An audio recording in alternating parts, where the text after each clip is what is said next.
And you're welcome to the bulletin. The acting president of the Ghana National Association of Private Schools, GNAPS, Dr. Damasus Truosong, is calling for a full-scale reopening of all pre-tertiary schools as government prepares to announce the reopening of learning centers. Now, the information minister last week said President Akufo-Addo is receiving briefings from the COVID-19 Technical Task Force on limited school reopenings. Mr. Akufo-Addo is expected to take a firm decision on school reopening in January 2021 after a cabinet meeting today.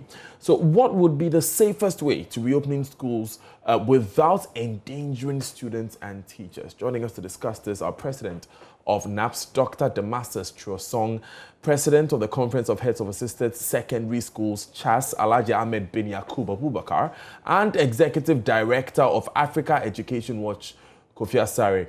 Gentlemen, thanks for joining us. Let me begin with you, Dr. Truosong. It's your position that schools should be reopened immediately. Why? Thank you so much for this opportunity and my wishes to your listeners. The reason why we are calling for full-scale reopening of schools is the fact that we've been down for 10 months going. Now, the effect of this on our educational system is very dire. COVID-19 was used as the main reason why schools were closed down, which was a tenable reason at the time this happened in March. But so many months down the line, we have seen a containment of the virus. Yes, it's true that the numbers have inched up a little. But recently, the numbers are coming down again to about 800 and something as we speak now, having at some point reached 1,000. So we do not find it necessary to keep our schools shut in the name of COVID-19 because of the impact this is having on our educational system. Remember that we have done some pilots with partial reopenings, and we have learned how to manage this virus in our various schools. So we do not think that people should be talking about staggered reopening of schools anymore. We think the time is ripe and the time is now for us to have full-scale reopening of schools at all pre-tertiary levels. Let me take that thought to Alhaji Ahmed Abubakar, who is the president of CHAS. Alhaji, do you agree with Dr. Truosong of GNAPS that the disease is contained enough? Of course, we are seeing a new strain of diseases being reported in a number of European countries. Some say that we should be more careful now. What's your position, Mr. Abubakar?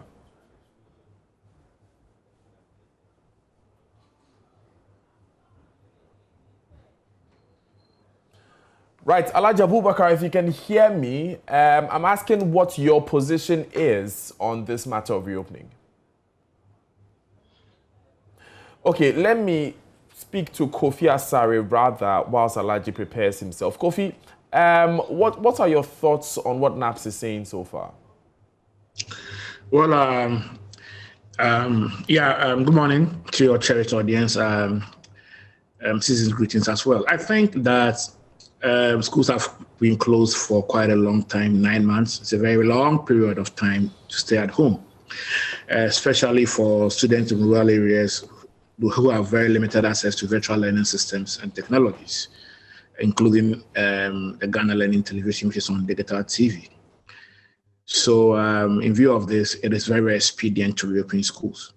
Having said that, it is also important for us to recognize that the COVID-19 protocols and advisory that UNESCO issued to member countries, including Ghana, be observed. We are lucky in the sense that we have piloted reopening in two different phases. First for the WASI and then second for the BECE. And so we have an idea about how to reopen school, taking into cognizance the requirement of 1 meter physical distancing in the class and observance of COVID health and safety protocols. And so insofar as we are ready to oblige or conform to the 1 meter physical distancing arrangement in the class as prescribed by the health authorities and as prescribed by the GNAPS in its own reopening guidelines of July, nothing should stop us from reopening the entire pre-tertiary education system. Now, you mentioned, Mr. Sari, that we did see a pilot of reopening when just the final years went to school, but that was one stream. And we still had infrastructure challenges with keeping the 1 meter distancing. Are we able to contain the entire student population in January? No country in the world has been able to contain the entire student situation at a go. In countries like in Switzerland, in Netherlands, and other countries that reopen schools very, very much earlier in the day, they are all running school in batches. There are countries where a group of people go to school on Monday and Tuesday. The next group will go to school on Wednesday, Thursday, and Friday. And the next week, the group that had 2 days will do 3 days and then 2 days. In our part of the world, we are used to the shift system. And so if schools with high class sizes that cannot reasonably distance within the 1 meter regulation of UNESCO and GNAPS will definitely have to run morning and afternoon shifts. And then schools that have the capacity to accommodate all their students within the 1 meter physical distance, and especially most of the private schools, should be allowed to run their system. The most important thing is that you run the class with 1 meter distancing of desks within the classroom. So again, that's what I'm saying. We are used to the shift system, and it should be possible for us to adjust to this 1 meter physical distancing, operate class sizes of between 30-35, and still run the school in either shifts, or when you go to rural areas where class sizes are smaller, they can do their regular schooling. Let me indicate that the impact of COVID on education is highly a matter of spacing. It's a matter of, having a fixed asset, which is space, okay? And so you need to vary the extent to which you can efficiently use the space to accommodate the demands of the virus. And so everywhere in the world, schools are taking place in batches. That is either someone goes today, tomorrow, and the other person goes the next day, or in shifts. And so we are used to the system, and okay. I foresee cabinet sanctioning something, in the likes of schools with higher class sizes, adapting the shift system, so that everyone should be given an opportunity to go to school in the coming academic year. Dr. Chosong, if we are to go to school in shifts or batches, would it not affect the quality of the teaching and learning? I know that, for instance, the double track system in senior high schools has been criticized heavily because stakeholders say it has affected quality. Well, the evidence that is available, on the contrary, is that results from students who graduated from the double track system were better than some previous years. So just like Mr. Asare said, we have tried this shift system before. And for us, private schools, indeed, this was our recommendation from day one. Why? Because, you see, you cannot close down the schools indefinitely. Ways have to be found. And what are the ways? In our situation, we have smaller class sizes already. For majority of our private schools, we already have small class sizes. So it might be possible for us to even run without adopting any shift system. For the public schools, they can either go morning and evening, as you have indicated, or adopt some other innovative ways of going around this. It is always better to have some amount of education than no education at all. So even if quality is challenged, it is still better to have some taste of education and keep the children's minds agitated with learning rather than to go dormant with nothing happening in the schools all this while. Because you see, is the school closure is not just having an impact academically.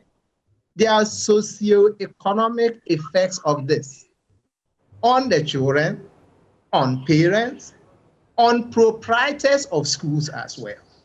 And this cannot continue forever. We understand, Mr. Asare, that the economic challenges associated with COVID are very large.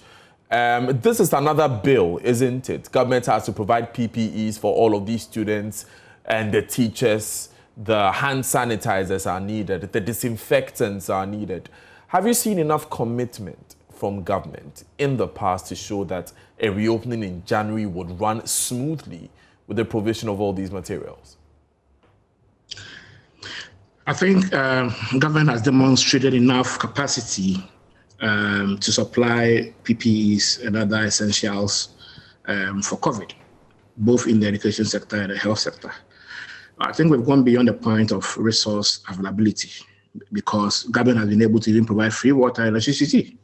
And so I think that our challenges to a high extent does not include resources to provide PPE, sanitizers, face masks. No. The challenge is how to ensure that the distribution of these PPEs is done efficiently and effectively, in the sense that we have a system that is centralized. The senior minister's office procures PPEs. It goes through the RCCs, gets to the regional education directorates, district education directorates, and then school heads are asked to come to the district education office for them. That's why 1 week after reopening, you still find schools without PPEs. We have advocated, we have recommended to government that it is high time we decentralize the procurement of PPEs, because it is difficult for me to imagine a district where you can't have liquid soap to buy, you can't have face masks to buy. Everything that is purchased as PPEs, especially the consumables, are available in any district, not to warrant the centralization of its procurement. If we're able to do that, and we're able to commission agents to deliver the PPEs to schools and not ask headmasters to come to the district directorates to pick them up, knowing very well that there is no money. Capitation grant hasn't been released. We will still be having challenges with timely receipts of PPEs in schools. And so the issue is about efficiently distributing PPEs and ensuring that they arrive ahead of reopening. But in terms of resource availability, I think that is very, very low on our challenge list. We are confident that with the two experiences that we've had, reopening schools in piloted phases, we should be in a better position to take, government should be in a better position to take a robust decision which will encompass the challenges that we face. And for that matter, prefer solutions or strategies that will not repeat the challenges we had in the two previous experiences of reopening. Mr. Asare, it's a great point you raised there, and it will be a good point to bring in the Conference of Heads of Assisted Secondary Schools. Alhaji Ahmed bin Abubakar is the president. He's joined us via telephone this time. Alhaji, very quickly, your concern has been about the provision of PPEs. You've been quoted very recently as saying that government must provide them before schools are reopened, if that is the plan. Would you agree with Mr. Asare on the other line that the problem is the distribution? And so these PPEs must be procured by the districts themselves and not by the central government? Thank you very much for the opportunity. And we all agree with the fact that the provision of the PPEs are necessary as far as we manage the situation at our school levels are concerned. And it is also factual that in the past two experiences we've had, there had been some level of delay in some cases in the supply of the PPEs.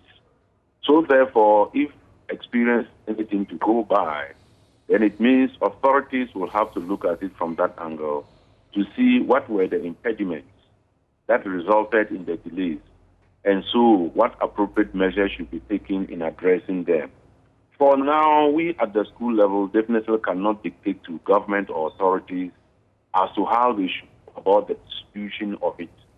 What our concern will be is that they should do well to let their attempts get to the school level as early as possible to enable we, the school authorities, also plan our system and put things in place adequately so that as and when the students are reporting to the school, we are in a better position to receive them and ensure that they go by the protocols, because all those things would have been provided. For now, that is the quick response I can give. Yes, I acknowledge when you say that you cannot dictate to government how it is done, but do you think that if it is procured in a decentralized manner, it would make it more effective, so that if you're in Kumasi, and I know you're with TI Amadea, you can just go to the district office and they are buying their own PPEs. They don't need to wait for Accra to bring those PPEs.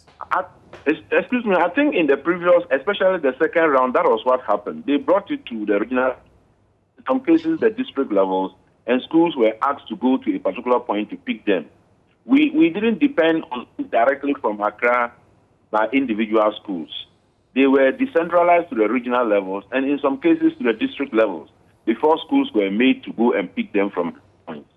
I'm actually asking about the procurement that these districts procure on their own, because in those cases, the districts were receiving them through the regional coordinating councils from the senior minister's office.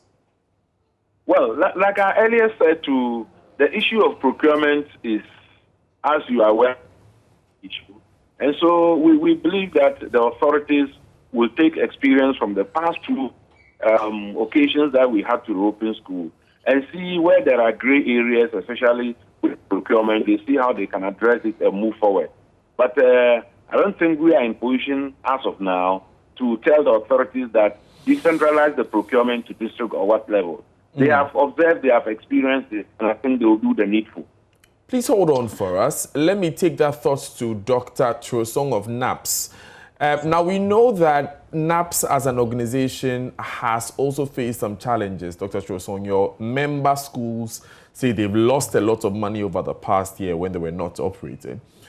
Are you able to mobilize the resources you need to support the procurement of these PPEs and even restart your businesses?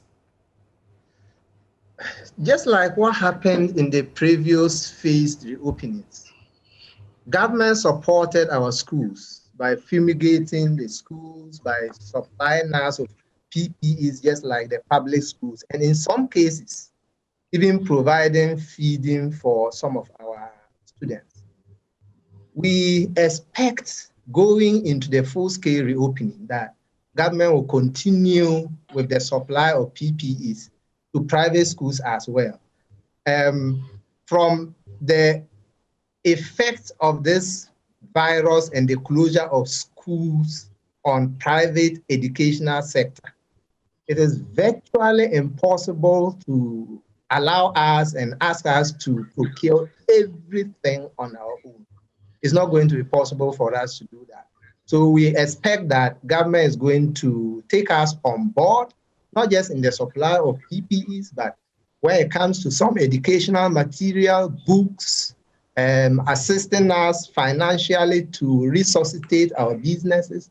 We expect all those levels of support from government moving forward. Thank you so much, Dr. Trosong. I'm going to take a final comment from Mr. Asare and Alhaji Abubakar.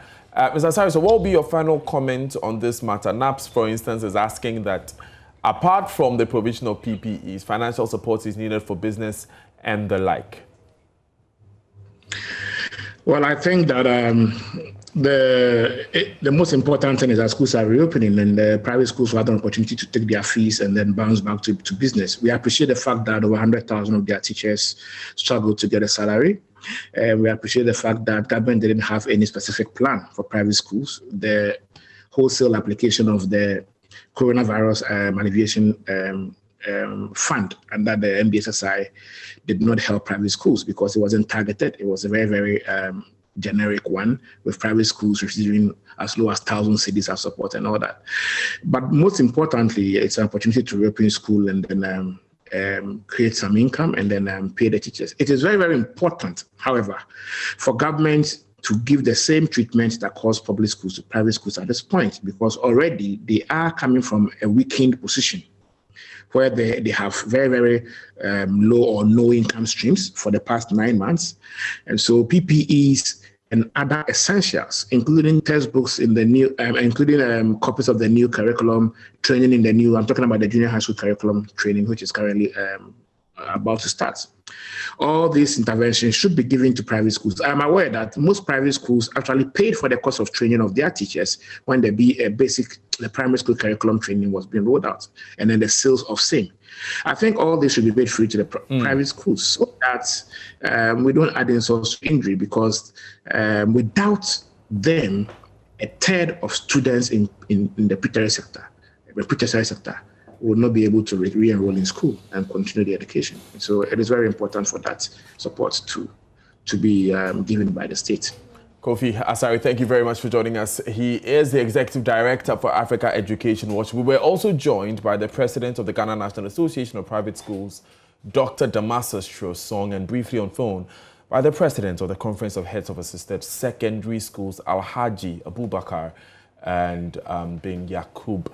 You're live on JoyNews desk with me, Daniel Daze. The National Democratic Congress has indicated that they will be heading to court today to challenge the presidential election results. We'll deal with that matter after this.